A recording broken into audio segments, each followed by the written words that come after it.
అందరికీ నమస్కారం. అంబేద్కర్ జయంతి శుభాకాంక్షలు తెలియజేస్తా ఉన్నాను. ఇవాళ కాంగ్రెస్ పార్టీ వాళ్ళు 75 సంవత్సరాల చరిత్రలో అందరినీ మభ్యపెట్టినట్టు మళ్ళీ ఇవాళ దళిత సమాజాన్ని మభ్యపెట్టడానికి మళ్ళీ ప్రయత్నం చేస్తున్నారు. భారతీయ జనతా పార్టీ మూడోసారి నరేంద్ర మోడీ గారు ప్రభుత్వంలోకి వస్తే రాజ్యాంగం మార్చేస్తారు. నేను అంబేద్కర్ గారి గురించి చెప్పేంత పెద్దోనైతే కాదు, కానీ కొద్ది గొప్ప మన పుస్తకాలలో చదివింది, చరిత్రలో చదివింది నేను కొన్ని విషయాలు ముందర పెడతాను.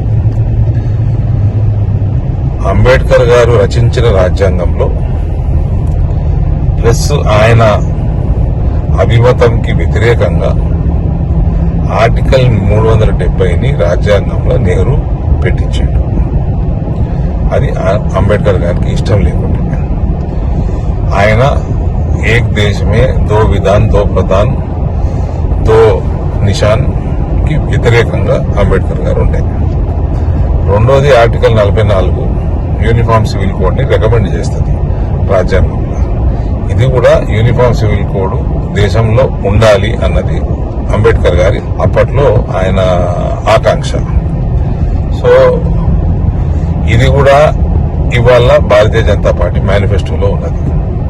సో భారతీయ జనతా పార్టీ 370 తీసేయడం కానీ, ఇవాళ యూనిఫామ్ సివిల్ కోడ్ ని పెట్టడం కానీ, ఇవన్నీ అంబేద్కర్ గారి ఆశయాలని ఇంప్లిమెంట్ చేస్తున్నదండి. జస్ట్ 2-3 ఉదాహరణలు చెప్తున్నాను నేను.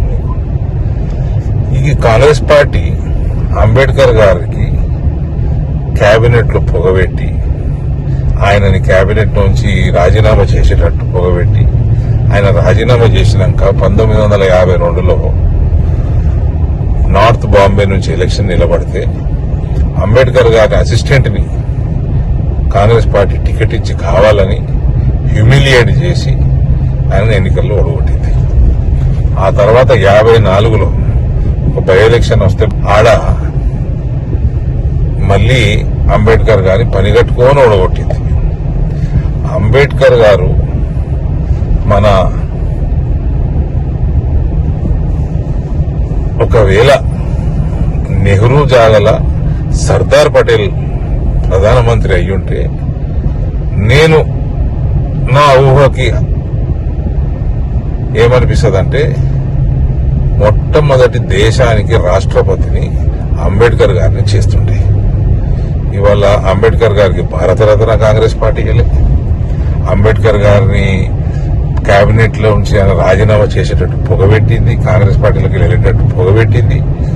ఆయనని 1936లోనో, అంటే ఎగ్జాక్ట్ డేట్ గుర్తులేదు, ఆయనని కాంగ్రెస్ ప్రెసిడెంట్ గా ఎన్నిక కానియకుండా అప్పుడు హ్యూమిలేట్ చేసిండ్రు.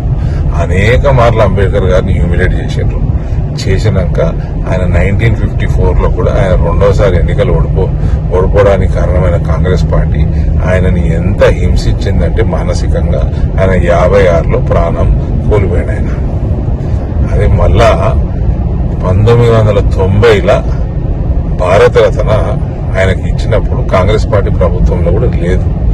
వీరు భారతరత్న కూడా ఇవ్వలే. అప్పటికి 43 సంవత్సరాలల్లా ఆల్మోస్ట్ 40 సంవత్సరాలు కాంగ్రెస్ పార్టీ రాజ్యమే ఉండే. ఆయన అంబేద్కర్ గారు గుర్తుకు రాలేదు. ఇవాళ అంబేద్కర్ గారి మీద ప్రేమ చూపిస్తా ఉన్నారు.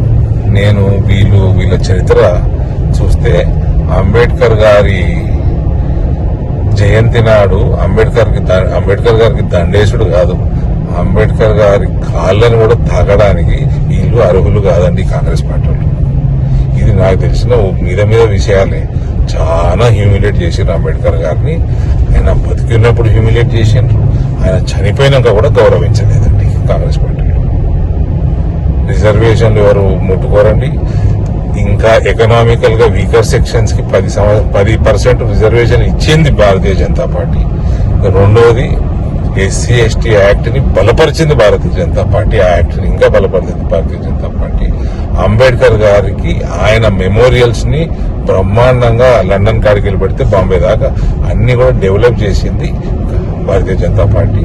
ఢిల్లీలో కూడా ఆయన మెమోరియల్ బ్రహ్మాండంగా అక్కడ ఆడిటోరియం మరియు మ్యూజియం కట్టింది భారతీయ జనతా పార్టీ. సో ఇవాళ కాంగ్రెస్ పార్టీ చేస్తున్న ఈ ఓటు బ్యాంక్ రాజకీయాలు కూడా ముస్లింలతోటే కాదు, దళితులతోటి కూడా వీళ్ళు చేసింది ఈ 75 సంవత్సరాలు ఓటు బ్యాంక్ రాజకీయాలే.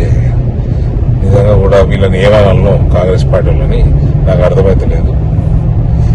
ఇవాళ మళ్ళా దళితుల్ని మభ్యపెట్టి మళ్ళా ఓట్లు వేసుకుపోవాలి. వీళ్ళు 75 సంవత్సరాలు ఏం చేసింది కూడా లేదు వీళ్ళకు దళితుల కోసం.